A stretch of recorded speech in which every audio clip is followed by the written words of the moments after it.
Olá, como vai você? Tudo bem? Então hoje, na nossa videoaula, nós vamos abordar o tema plágio na redação científica.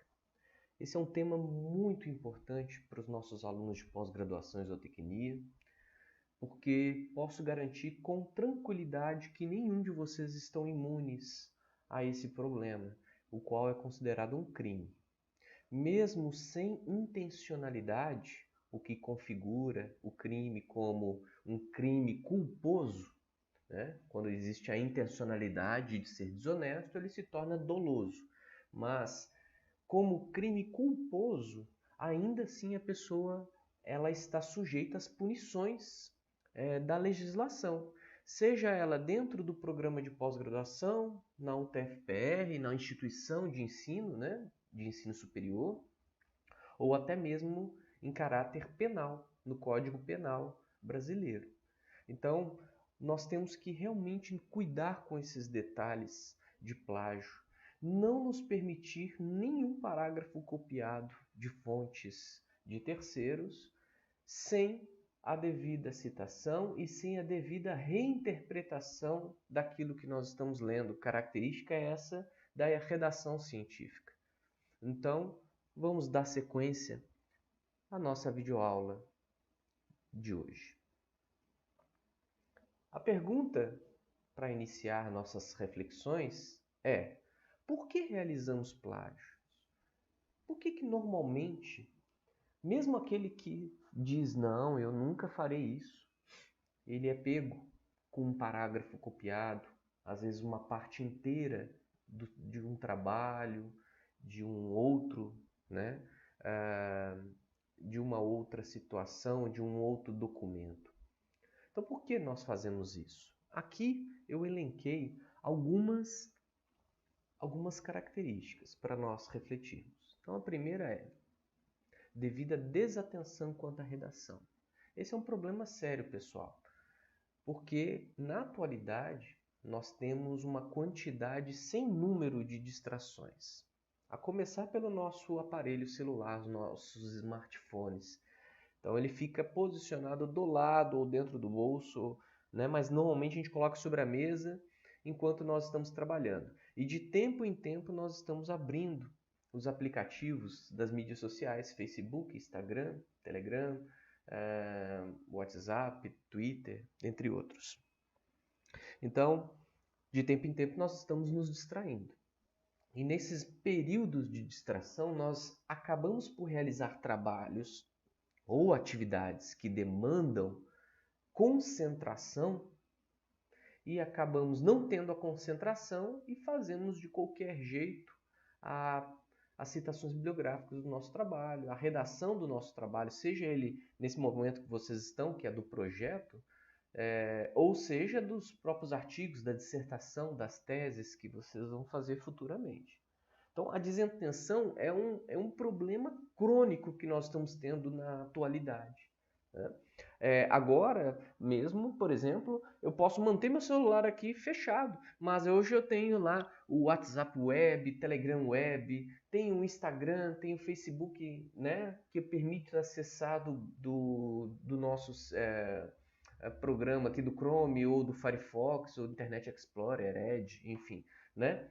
Então, o tempo inteiro nós recebemos notificações quanto a isso. E aí acabamos nos distraindo. Estamos nos tornando cada vez pessoas mais dispersas, menos focadas naquilo que precisamos fazer. E detalhe, ainda seremos pessoas que vamos reclamar da falta de tempo. Pressa em integrar trabalhos, que é consequência da reflexão anterior. Ou seja, por ter pressa, a gente acaba fazendo de qualquer jeito, né? Com muita rapidez, aquela coisa, sem nos apegar aos detalhes, sem nós termos os devidos cuidados de revisar para ver se realmente o que estamos escrevendo é nosso ou se é do outro eu estou endereçando-lhe a devida referência. Então, essa pressa acaba atrapalhando. Alguns vão reclamar porque tem muito trabalho, mas na maioria das vezes é falta de planejamento mesmo nossa. Na maioria das vezes nós somos seres humanos na atualidade, como falei, com muitas distrações, que acaba deixando para a última hora para fazer as coisas. E quando se deixa para a última hora, e vamos ter aqueles que vão falar assim, não, eu trabalho muito bem sob pressão, né? A qualidade ela é incompatível com a pressão.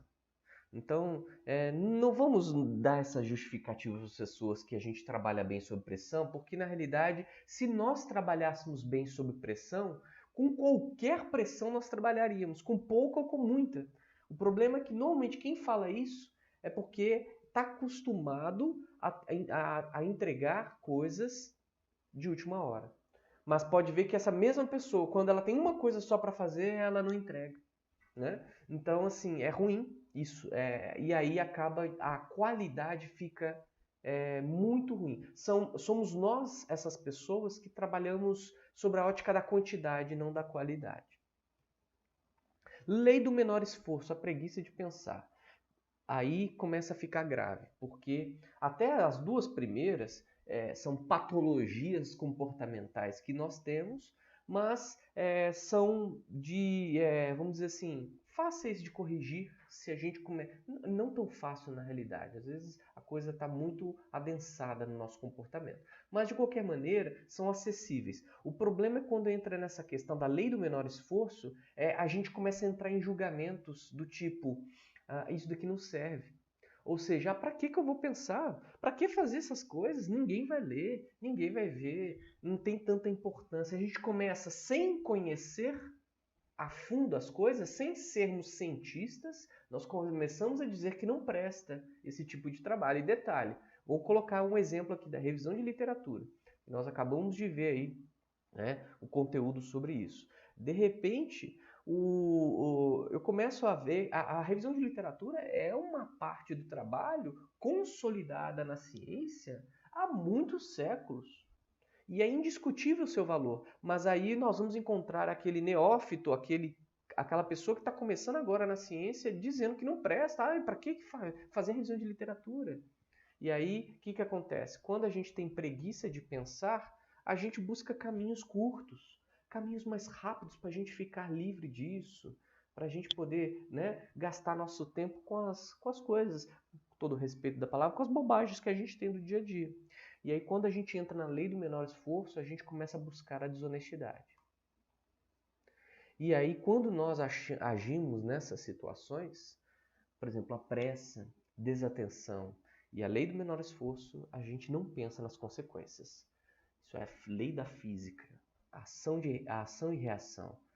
A toda ação ela é correspondente a uma reação contrária, de igual intensidade, porém de direção contrária, né? Está lá na física. Ela se aplica muito bem nas coisas da vida. Então, tudo que nós fazemos, todas as escolhas que nós fazemos, elas geram consequências. E aí as consequências da desatenção, da pressa e da lei do menor esforço, elas são negativas, elas são ruins.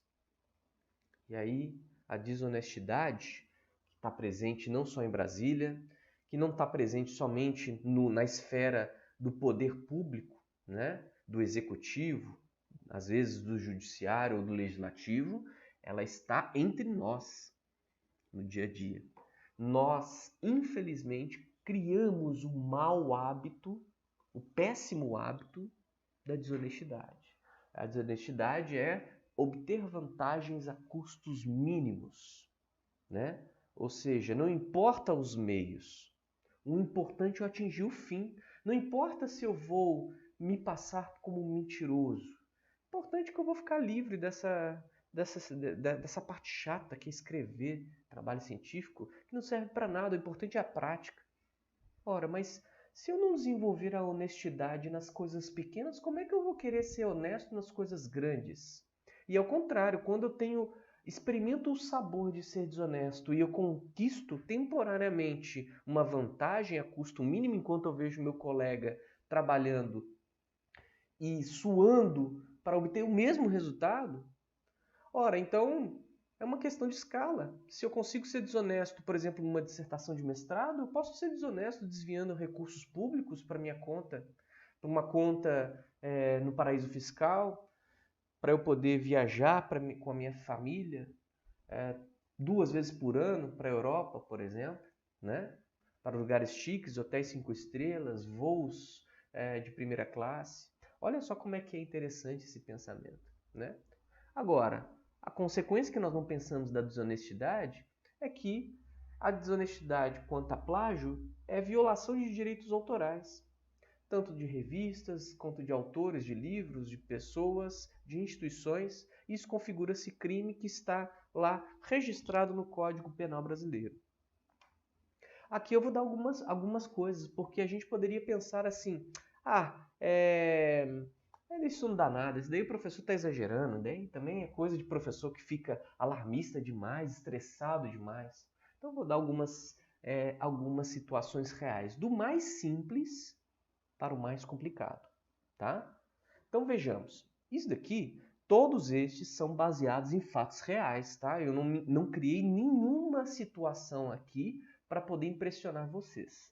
Aqui, a única coisa é que eu preservei aqui o nome do autor, dos autores, todos os nomes foram retirados, títulos de trabalhos a priori foram, né, tirados aqui, para que nós não possamos fazer nenhuma correspondência com a realidade, tá bom? Para a gente não ir lá e querer buscar quem foi.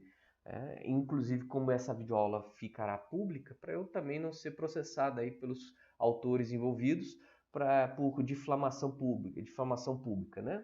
Então, vamos lá. Essa daqui, essa International Journal of Biometeorology, é uma revista de muito prestígio dentro da minha linha de pesquisa. Eu trabalho com ambiência e bem-estar de ruminantes, né? Então, a parte de ambiência, biometeorologia, essa revista é a principal revista do mundo. Para vocês terem uma ideia, ela abrange a área animal, vegetal e humana, né? Também os médicos publicam muito nessa. Essa revista tem um fator de impacto maior do que 2. Então, assim, quem consegue publicar, né, na IJB é uma revista, consegue ter uma divulgação em âmbito internacional muito interessante, né? Então, uma revista, vamos dizer assim, muito desejada e procurada por muitos pesquisadores para publicar seus trabalhos, certo? Inclusive, ela é editada pela Springer, que é uma editora muito famosa aí, ela está aí no mesmo patamar da Elsevier, né? Enfim. Então, veja bem, um belo dia, estava eu fazendo uma revisão bibliográfica, estava buscando artigos na internet, e eu sempre estou em busca de artigos. Todo pesquisador tem que estar em busca, tem que estar lendo alguma coisa, né, para poder se atualizar, porque senão ele acaba ficando muito fechado no seu mundo, e o risco de pesquisar coisas banais ou mais do mesmo é muito grande. Então a gente tem que estar sempre lendo o trabalho dos nossos colegas. E um belo dia eu encontrei um trabalho que eu falei assim, pelo menos o título dele, eu falei, nossa, que legal, esse trabalho é bem da minha área, né? Vou dar uma lida. E fui lá e entrei na revista para procurar esse trabalho. E ao invés de eu encontrar o artigo, eu encontrei esse retraction note, ou seja, nota de retratação. E aí eu achei estranho. Quando eu fui ler, né? Então, olha só, esse artigo publicado no volume 57, no número 3, né? Na edição número 3, foi retratada a pedido do editor-chefe e dos coeditores, por conter porções de outras escritas, outras partes publicadas de autores do mesmo tópico, sem a suficiente atribuição de autoria, né, desses trabalhos anteriores. O principal autor do trabalho acreditou que o texto, com as fontes, né, com esse background, né, com esse aporte de literatura, foi usado sem referência apropriada, da forma original. Agora olha que gravíssimo isso aqui. Especificamente, várias partes de uma dissertação de mestrado intitulado Determinação de Balanço de Calor em Frango de Corte, por meio da autoria de fulano de tal da Universidade de São Paulo. Então, o que nos leva a acreditar? E quem leu esse artigo, uma das pessoas envolvidas na denúncia para uma revista, porque uma revista ela aceita qualquer denúncia, basta escrever para o editor-chefe denunciando com provas cabíveis sobre isso, né? E deve ser a autora ou autora dessa dissertação de mestrado. Agora veja, gente, então você trabalha, vamos fazer essa análise, você trabalha no seu mestrado, seu doutorado inteiro, né? Se aprofunda, vai lá, escreve uma dissertação, uma tese, e eu sempre falo para os alunos, embora a comemoração de você obter um título de mestre ou de doutor, você só vai ter o seu título consolidado quando você vê seu trabalho publicado. Porque aí você atingiu o objetivo da ciência, que é levar o seu trabalho à publicação, a você mostrar para o mundo científico os seus resultados, né, as suas conclusões. E aí você consegue emplacar um artigo numa revista dessa. E aí só que você fez com pressa. Você foi lá e copiou partes de um trabalho de um terceiro autor, e de repente você vai lá e, vamos dizer assim, tem seu artigo retratado. Ou seja, ele está anulado do seu currículo. Pense que tristeza, né? Sem falar a reputação, né, da pessoa envolvida, né? O quão triste é ela ter sido envolvida nessa situação e ter sido conhecido esse caso entre os seus pares. Mas alguém poderia dizer, professor, mas é só um artigo, nada a ver, né? Tal, exagero. Então, mas não costuma dar muita coisa plágio, né? Vamos continuar. Agora vamos para uma outra área. Tem nada a ver com zootecnia, mas eu achei bem interessante essa situação aqui. Revista Brasileira de Geriatria e Gerontologia, uma das principais revistas da área de geriatria na área médica do Brasil, né? Uma revista publicada, inclusive, editorada pela Cielo, também outra editora outro sistema de editoração muito conhecido e que tem um nome a zelar. Veja bem, eu vou economizar para vocês e envolver a Universidade Federal de Viçosa, né? E aí houve uma denúncia, uma carta, detalhe, hein? Uma denúncia diferente da International Journal. Essa daí foi publicada na carta aos editores, né? A denúncia foi publicada na revista, né? Dizendo que houve partes copiadas, né, de outros trabalhos, a detalhe, envolvendo resultados de análise estatísticas de texto científico, né? Detalhe, quem denunciou? A própria orientadora. Só que não parou por aí. Como esse artigo que foi publicado, ele foi fruto de uma dissertação, né?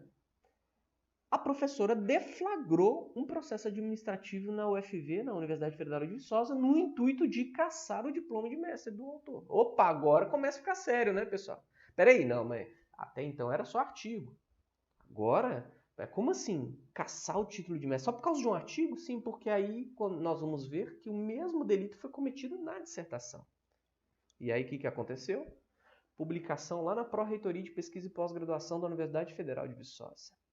Que aí quando há esse tipo de punição, você tem que publicizar até como efeito educativo, porque olha só que sério isso daí, se a orientadora não denuncia, ela está conivente com o fato, então ela pode ser arrolada num processo junto com a pessoa, né, que cometeu o crime de plágio, certo? Se a universidade não faz nada, o que acontece?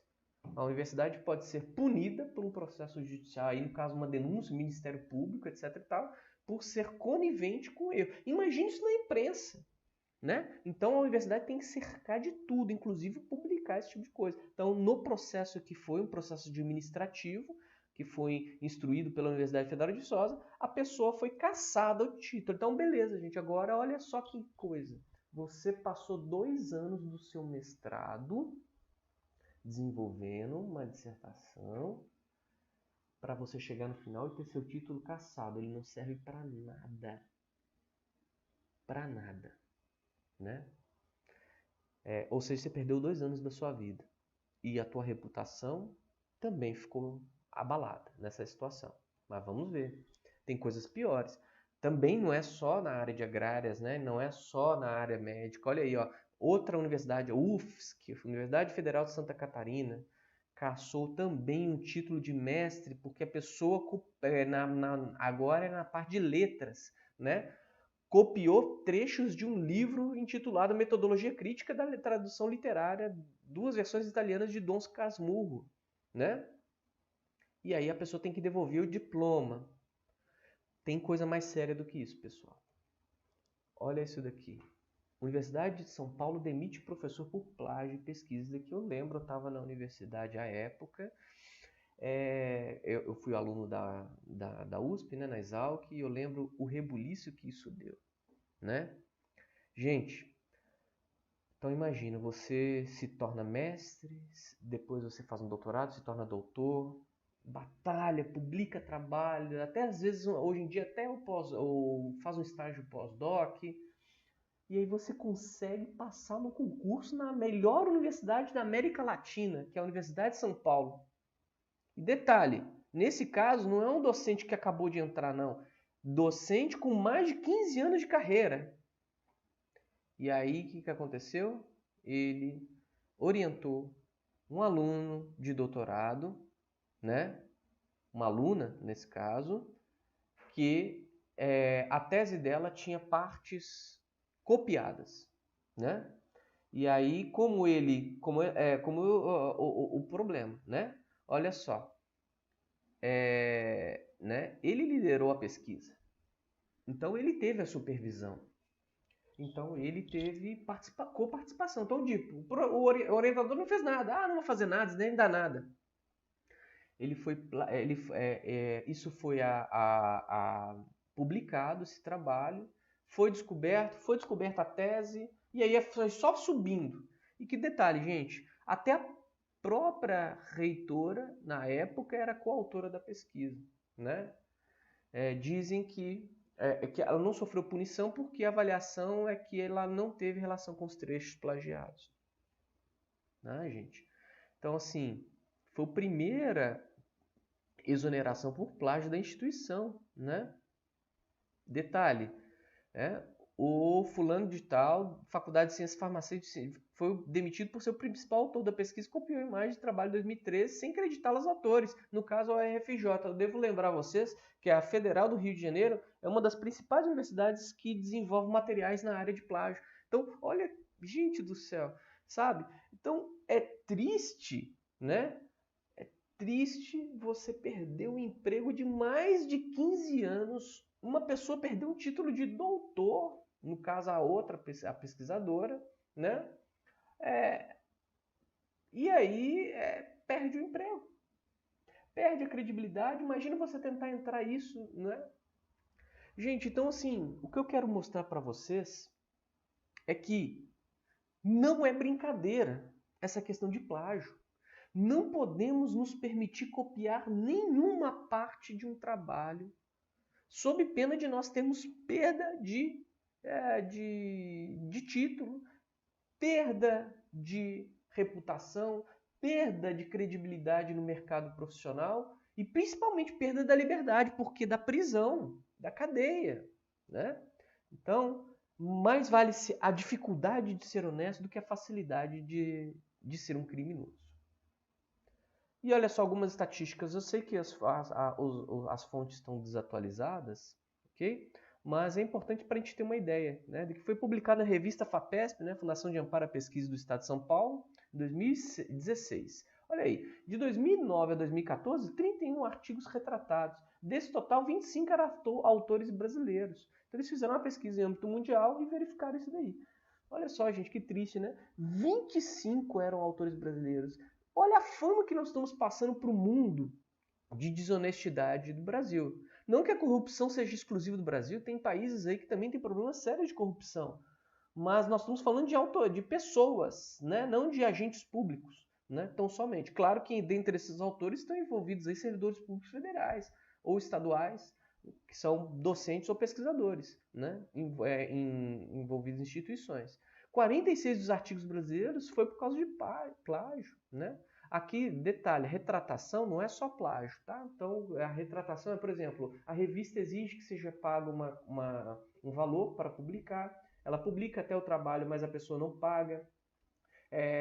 Descobre-se lá, a pedido do autor, ele pede para retirar o artigo porque ele descobre que uma análise estatística foi feita de forma errada. Tem coisas assim que vão acontecendo e que podem ser retratadas, mas o plágio é um dos fatores. Quase metade dos artigos é por causa de plágio.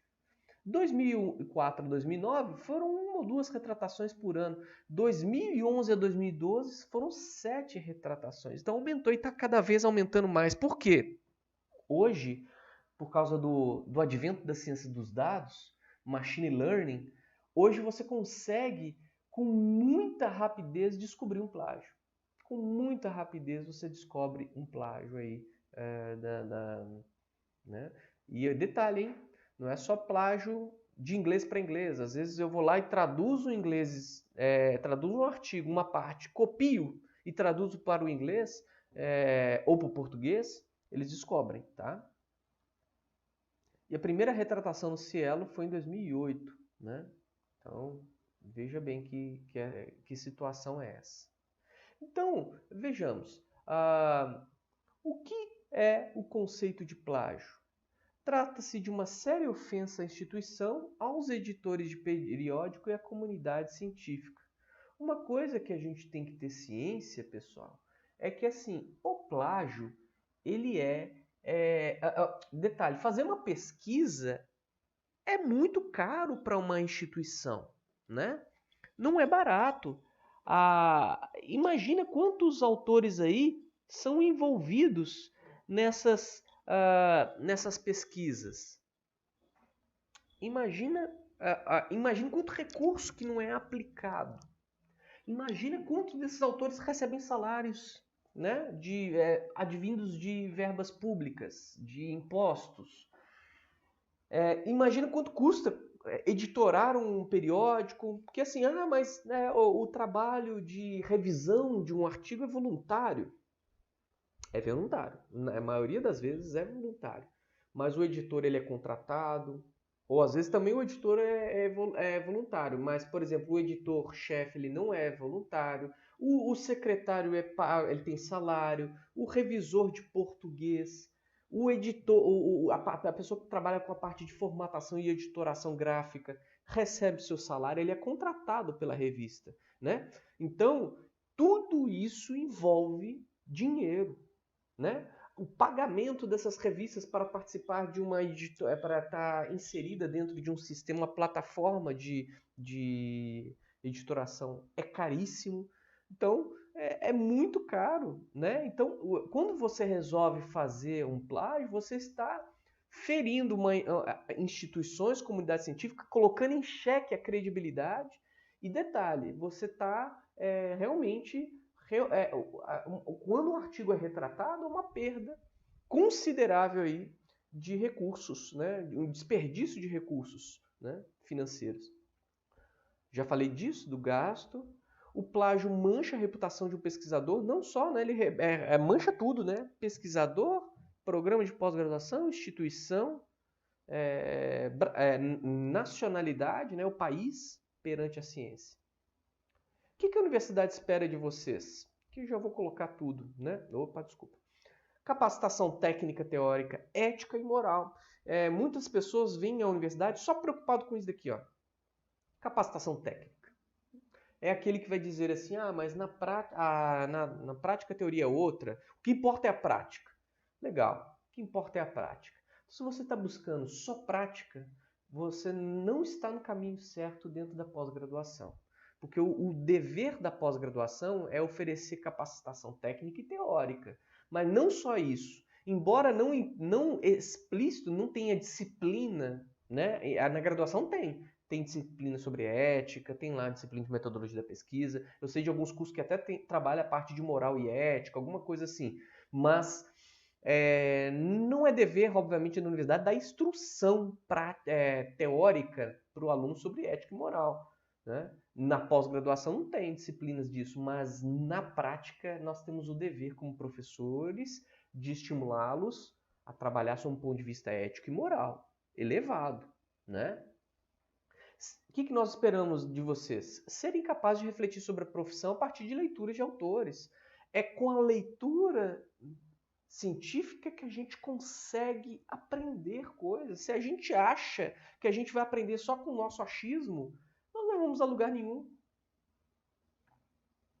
Articular ideias desses autores com as suas próprias ideias. Então, ter essa... uma coisa também que é importante a gente desenvolver no âmbito da universidade é o desenvolvimento do senso crítico, de você saber fazer uma análise crítica, de você saber se posicionar em linguagem escrita, também oral, mas escrita, né? E aí é você pegar as ideias do autor e confrontar, articular com suas próprias ideias. E, por fim, explicitar o que usa dos autores nos textos, ou seja, ter a honestidade de dizer, ó, essa ideia é de fulano de tal, essa daqui é minha, né? Então vamos a alguns conceitos sobre plágio acadêmico. Aqui, ó, eu trago da Universidade Federal Fluminense, essa é a ideia. O plágio acadêmico se configura quando o aluno retira, seja de livros ou da internet, tá? Então, de qualquer lugar, ideias, conceitos ou frases de outro autor que as formulou e publicou sem lhe dar o devido crédito, sem citá-lo como fonte de pesquisa. E eu vou dizer mais, não basta somente citá-lo. Eu tenho que simplesmente... não basta só dar o devido crédito, mas então eu posso lá copiar um trecho e dar o devido crédito a ele? Não. Eu tenho que preservar a ideia, a forma de escrever aquela ideia. Então eu tenho que fazer com as minhas próprias palavras, porém conferindo-lhe a autoria. Ó, justificativa de desconhecer a lei. Gente, isso daqui é uma das práticas mais vergonhosas que a gente tem. Ah, mas eu não sabia que isso era plágio. Eu não sabia. Tem alunos que vêm falando, professor, mas teve fulano que me falou que eu fui reprovado no TCC, fui reprovado na dissertação por causa de plágio. Mas eu nem sabia que era plágio, ainda falando mal do curso. É porque o curso não me ensinou o que é plágio. Nós não podemos usar falar que desconhece a lei, porque as leis são públicas e explícitas. Da mesma forma, o conhecimento sobre plágio. Se você digitar no Google plágio ou plagium, né, que é em inglês, você vai ter plagiarismo, né? Você vai ter inúmeros artigos, desde os mais sérios até os mais boçais, assim, né? De péssima qualidade, mas tem lá coisas muito sérias, de instituições sérias que publicaram orientações sobre isso. Então ninguém pode desconhecer, né? Ninguém pode falar que não sabia. Não, na realidade, eu não posso culpar uma instituição ou professores. Eu posso dizer assim, eu não fui atrás, então assim, eu não sabia, mas a culpa é minha, né? E o que diz a lei agora? Olha só, né? Eu citei aqui né? Na realidade, nós estamos aqui citando o Código Penal, mas ele foi citado pela Universidade Federal Fluminense. Então, olha lá, artigo 7º do Código Penal. Define as obras intelectuais que são protegidas por lei, considerando como obras intelectuais as criações do espírito, né? Expressas por qualquer meio fixado, ou criações do espírito, ou seja, criações com base na mente humana, né? Qualquer meio fixado em qualquer suporte tangível ou intangível, conhecido ou que se invente no futuro. Artigo 33 diz que ninguém pode reproduzir a obra intelectual de um autor sem a permissão deste. Define como plágio como crime de falsidade ideológica em documentos particulares ou públicos. Falsidade ideológica. Gente, e detalhe. Lembra que eu citei vocês lá, aqueles casos lá da UFV, da UFSC, da USP? Tem uma coisa mais grave ali que eu esqueci de falar para vocês.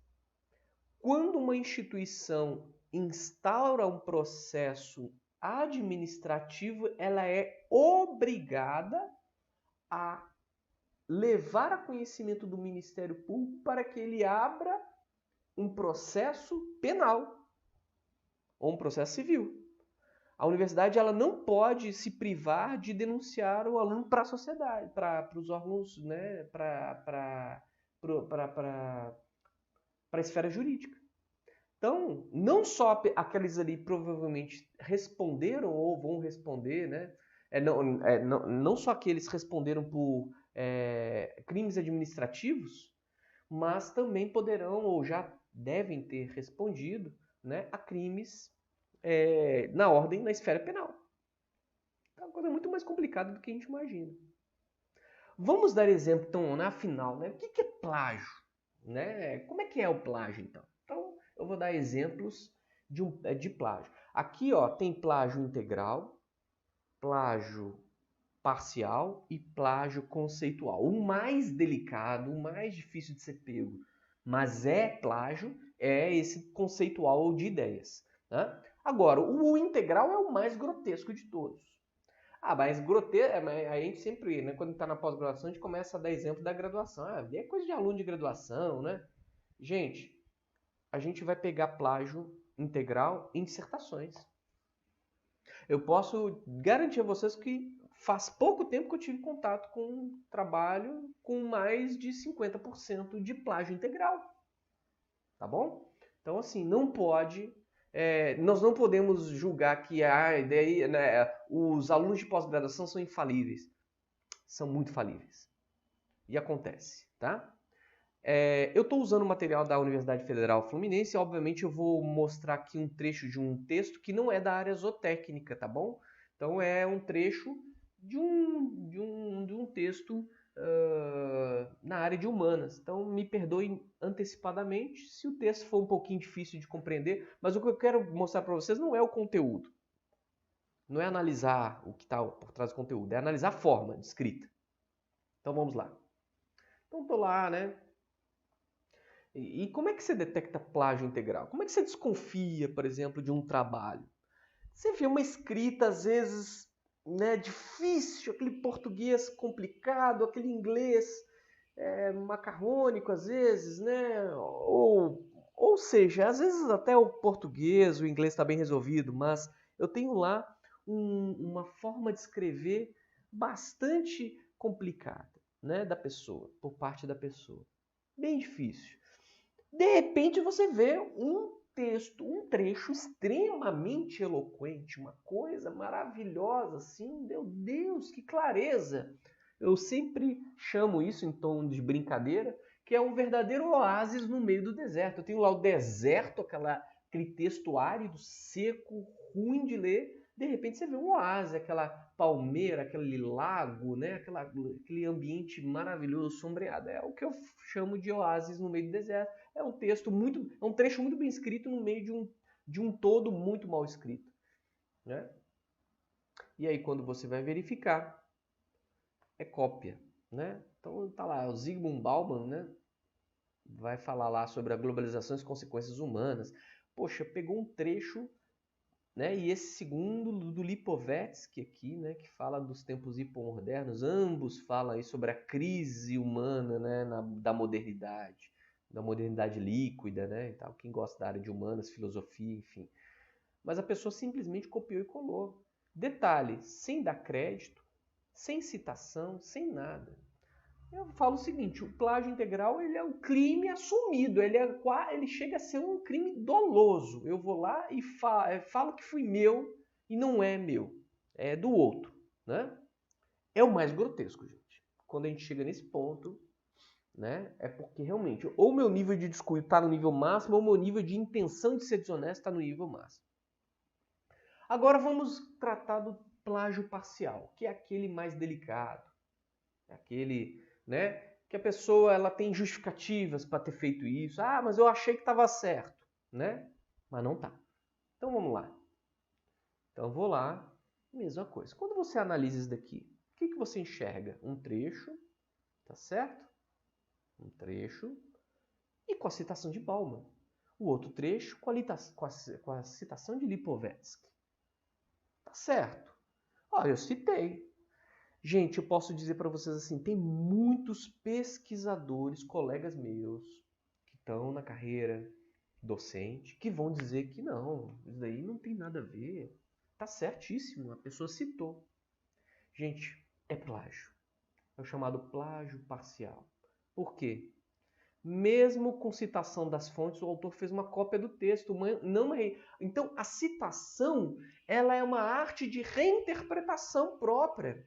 Eu tenho que fazer o seguinte. Estou lendo esse trecho aqui do Bauman, por exemplo, eu tenho que fazer o exercício.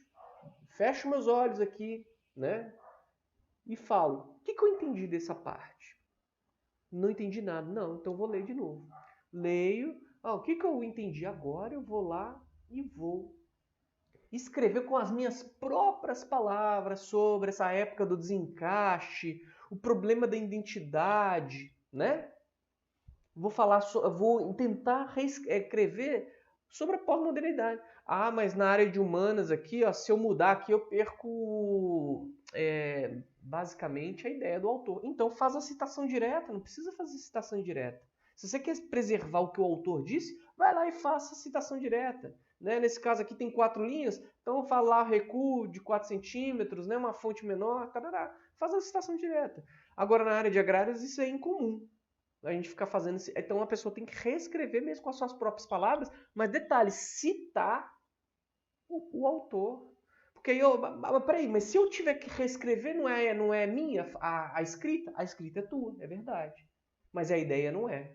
Não foi você que descobriu isso, não foi você que chegou nessa conclusão, então tem que ser, vamos dizer assim, atribuída. Quando você faz uma citação indireta, você está atribuindo a ideia ao autor, né? Ao Bauman e ao Lipovetsky aqui no caso do texto. Mas você tem que ter o dever de reescrever, porque quem escreveu dessa maneira foi ele, né? Foram esses dois autores. Vamos continuar aqui, ó. Aí, beleza. A pessoa vai lá e faz o quê? Mudam palavras.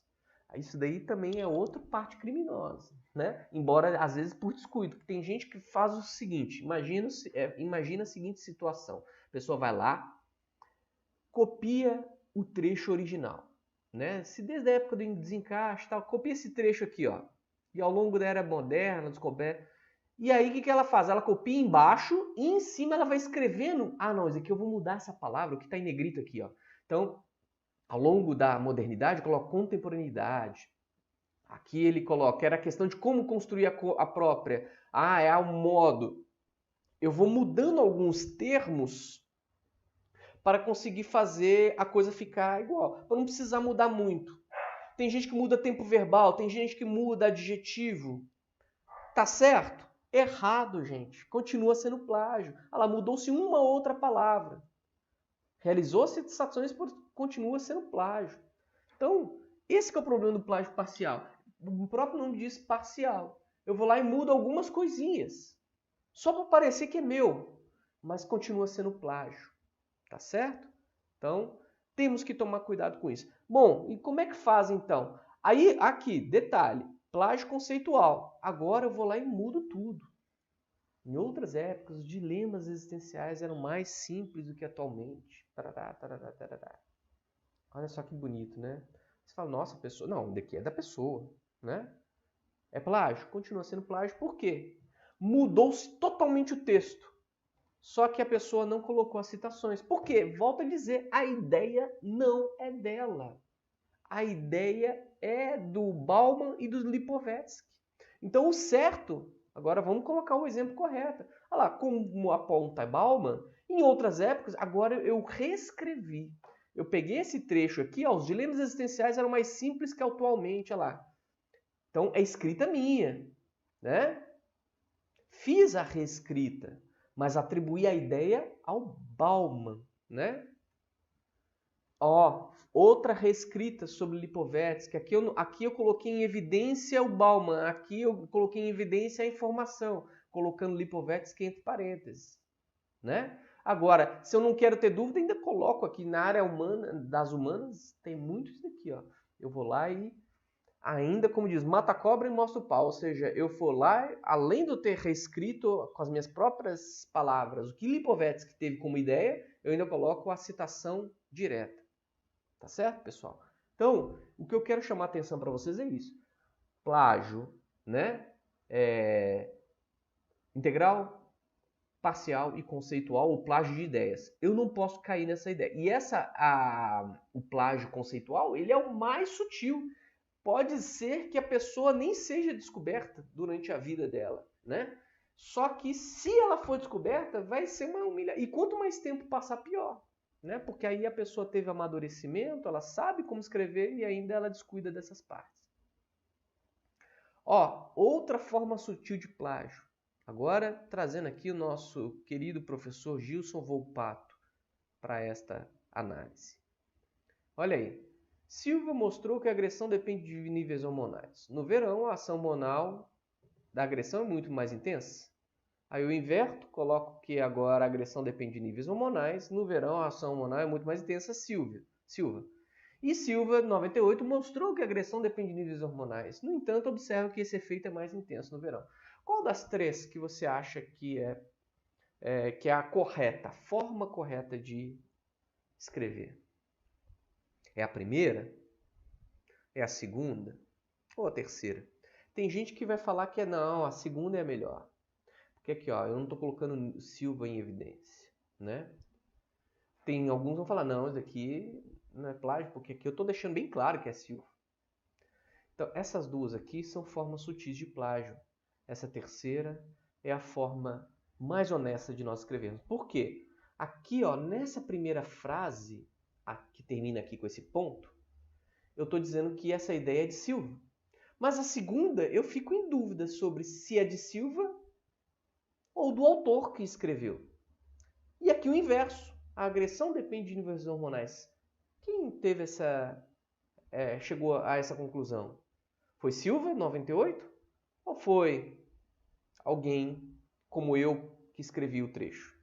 Porque a única certeza que eu tenho é que, nesse caso, no verão, a ação hormonal é muito mais intensa. Então, eu posso passar como plágio aqui, né, escrevendo dessas formas. Agora, olha que interessante. Silva mostrou que a agressão depende de níveis hormonais. No entanto, observa, sujeito oculto. Quem observa? Silva. Então, no entanto, Silva observa que esse efeito é mais intenso no verão. Né? Nas duas primeiras, existe dúvida quem é a autoria. Mantendo dessa maneira, incorre-se em plágio. No último caso, não há dúvidas que as frases são de Silva. Né? E tem o autoplágio também, gente. Agora, para complicar mais ainda. Né? O que é o autoplágio? É eu plagiar de mim mesmo. Então, por exemplo, eu sou um pesquisador, eu já publiquei trabalhos. Então, por exemplo, eu estou lá, minha dissertação vai render dois artigos. Só que eu publiquei primeiro o primeiro artigo, aí eu vou lá e coloco o segundo. Né? E eu me baseio quase que na totalidade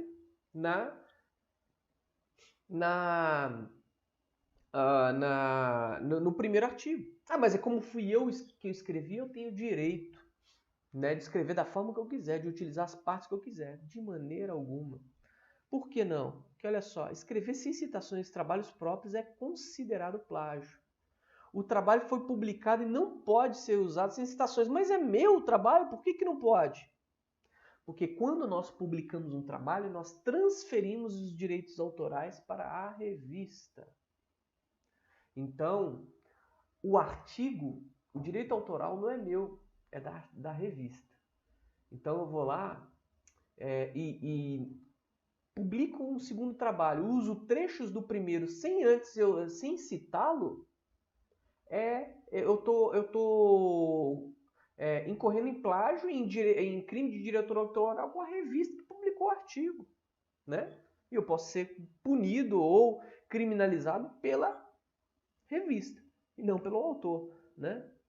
Então, as mesmas regras para evitar autoplágio é eu endereçar a autoria a mim mesmo, né? Nos próprios artigos. Então, por exemplo, meu sobrenome, meu último nome é Vieira, né? Então, eu coloco lá, porque segundo Vieira, é estranho, né? Parece uma coisa que parece que eu não, eu tô conversando comigo mesmo, assim, né? Como se fosse outra pessoa. Mas é assim, né? Eu não estou falando da pessoa Vieira ou Vieira et al, né? Eu estou falando do trabalho de Vieira e colaboradores. E esse trabalho foi publicado por aquela revista, né? Maneira correta de referenciar textos. Então, escrever com suas próprias palavras o que foi entendido do texto. explicar todas as citações apresentando-as no próprio texto, se necessário colocar no formato, como eu disse, formato de citação direta, mas eu devo deixar na área de agrárias, é pouco comum. Eu só vou... O que justifica uma citação direta? Quando há um elemento conceitual que não pode ser corrompido por mudança de interpretação. Ou seja, se eu reinterpretar, eu mudo o sentido. Então eu tenho que fazer citação direta. Então eu estou fazendo um conceito muito importante lá, por exemplo, na área de bem-estar animal. Poxa, eu vou citar exatamente o que o Donald Bloom, né, lá em 1986, citou como conceito de bem-estar animal. Às vezes eu não quero corromper o que ele falou, né, o que ele enunciou como conceito de bem-estar animal. Eu vou lá e faço a transcrição literal do que o autor colocou. Fazer citações é um trabalho habilidoso de interpretação de texto e criatividade também, né? Como toda a redação científica, ela é um trabalho de criatividade, de interpretação de texto, de eu variar as formas para tornar o texto cada vez mais interessante, né, pessoal? E aí nós temos vários softwares de detecção de plágio. Eu posso usar... A maioria das revistas usam softwares, né, contratados de empresas para detectar plágios. Outra coisa, né, instituições já têm assinaturas públicas, né, para a comunidade científica de software de detecção de plágios, né? Mas vocês mesmos podem usar alguns softwares free para poder usar a seu favor. Então, antes de você ser pego por plágio, passe você no antiplágio para ver se você, às vezes, de forma desatenta, não cometeu plágio. Então, você tem várias opções aí, tá? Então, vamos lá. O Viper, eu não tenho certeza se ele ainda tem a versão gratuita, mas eu lembro de amigos meus, colegas, que usavam muito o Viper e eles falavam super bem dele. Eu nunca consegui mexer nele. Todas as vezes que eu fui tentar fazer download, eles me exigiram algum pagamento da versão premium, né? Que aí dá acesso a todas as funcionalidades, enfim. Tem esse plágio. Esse plágio é pago, eu tenho certeza, tá? Que ele é pago. Volto a dizer, o Viper não tenho certeza se ele é pago totalmente. Eu lembro dele ter as versões freeware para pessoa, ou pelo menos ele te dá limitação de caracteres, você pode só verificar tantas páginas por vez, enfim. O Plagium ele é pago, tá? Plagios 2.0 também é uma versão paga. E o CopySpider, ele é um software que ele tem tanto a versão gratuita quanto a versão institucional, a versão comercial. Eu uso desde 2013 a versão gratuita, ok? Até porque a versão institucional ela é muito cara mesmo. Então eu tentei já entrar em contato, a instituição não tem condições de pagar, mas assim, é um software que ele pega com muita facilidade, muito mesmo. Eu já usei em bancas de graduação, mestrado, doutorado, e funciona muito bem. Eu uso com os meus próprios alunos e até com os meus próprios textos, tá ok? Como é uma videoaula, infelizmente eu não vou dar aqui um exemplo de funcionamento. Quando é aula presencial, eu mostro para os alunos, eu abro o software aqui para mostrar exatamente. Daria até para fazer aqui, mas teria que ter uma edição de aula aqui. Nesse momento não é o nosso objetivo. Mas eu recomendo expressamente que vocês baixem esse CopySpider, tá? Para que você consiga e faça um uso dele, né? Um teste para você verificar. Né? E todos, eu recomendo, pelo menos comigo, vocês vão ter que usar o CopySpider porque eu uso ele com vocês. Né? Então, usem para vocês antes de me passar os trabalhos, usem nas dissertações de vocês antes de mandar para o orientador, para que não tenham aborrecimento. E principalmente antes de ir para uma banca. Né? E aqui para nós fazermos as considerações finais, para nós caminharmos já para o nosso encerramento dessa videoaula. Eu ouço muito essas frases, pessoal. É só uma revisão bibliográfica. Professor, pelo amor de Deus, né? É só uma revisãozinha. Já ouvi de colegas também, tá? Professores mesmo. Fred, pelo amor de Deus, você fica arrumando para a cabeça. Isso é só uma revisão bibliográfica. Os alunos não dá nada. Então hoje é só uma revisão bibliográfica, pessoal. Amanhã nós vamos ter alguém que vai ter título de mestre ou doutor caçado e exposto ao público. E se for um artigo, pode ser até o professor aí. A USP já abriu caminho para isso, né? E eu gosto muito dessa frase do Leandro Carnal, professor lá da Unicamp, né? Que ele é um palestrante aí muito conhecido no Brasil, que ele diz o seguinte: a ética dos outros é uma ética duríssima. A minha ética é uma ética frouxa. Então, a ética dura, firme, só serve para eu julgar os nossos políticos de Brasília, para eu julgar os outros, para eu falar de desonestidade no Brasil e no mundo, né? Mas quando é comigo, não. Aí eu encontro um monte de explicações. Não, é só uma revisão. Não, que nada, isso não é nada. Né? Eu sempre diminuo. Então nós temos que mudar isso. Da mesma forma, com a mesma régua que eu aplico a ética aos outros, eu tenho que aplicar para mim mesmo. Né?